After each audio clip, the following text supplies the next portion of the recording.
What was your first reaction when you got the call about being inducted into the International Skydiving Hall of Fame?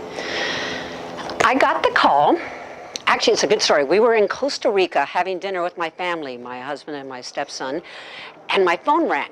We're in Costa Rica, so why should I pick up the phone? Something told me that it's a good reason. Didn't recognize the number, picked up the phone anyway. Got that I'm from the International Hall of Fame. It's like, oh, my heart almost stopped mid-chip.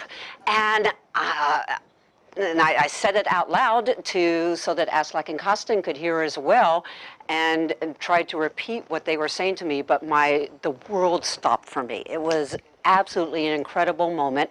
And what made it, if possible, even more incredible than being with my family was that I was told that one of the jumpers I was with in Costa Rica, Tom Sanders, had also been inducted.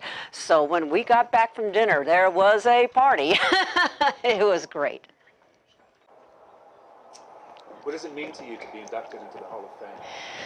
To be inducted into the International Skydiving Hall of Fame is truly a lifetime dream. I am beyond words to be included in such an incredible group of my heroes, my legends.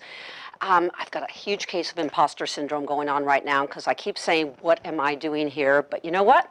I'm going to accept it, go with the flow, and I am so grateful. It's wonderful.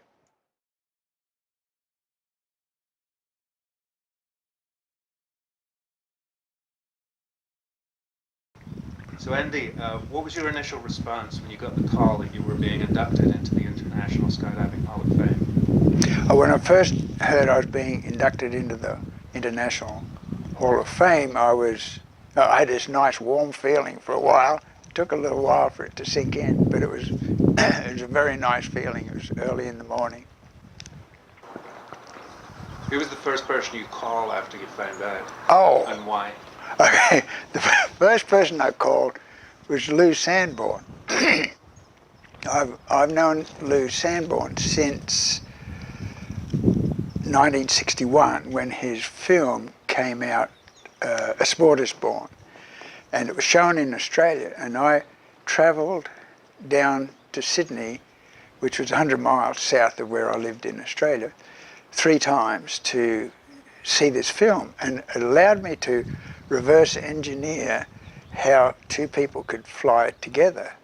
And as a result of this marvelous movie, I was the first person, along with my friend Laurie Trotter, to make the first baton pass in Australia. And it got my club, the Newcastle Sport Parachute Club, off the ground very solidly as the leading school.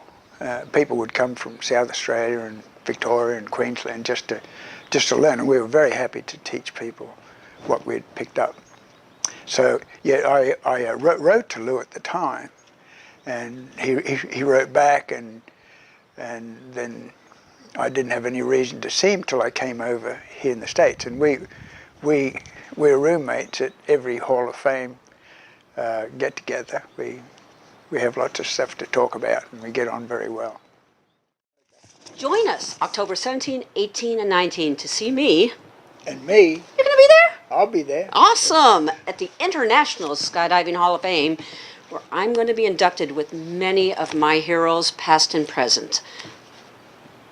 And I'll be inducted with Kate, who's a super jumper and international spectacular person. Oh, you're so sweet. You're my superstar. Yay, legend.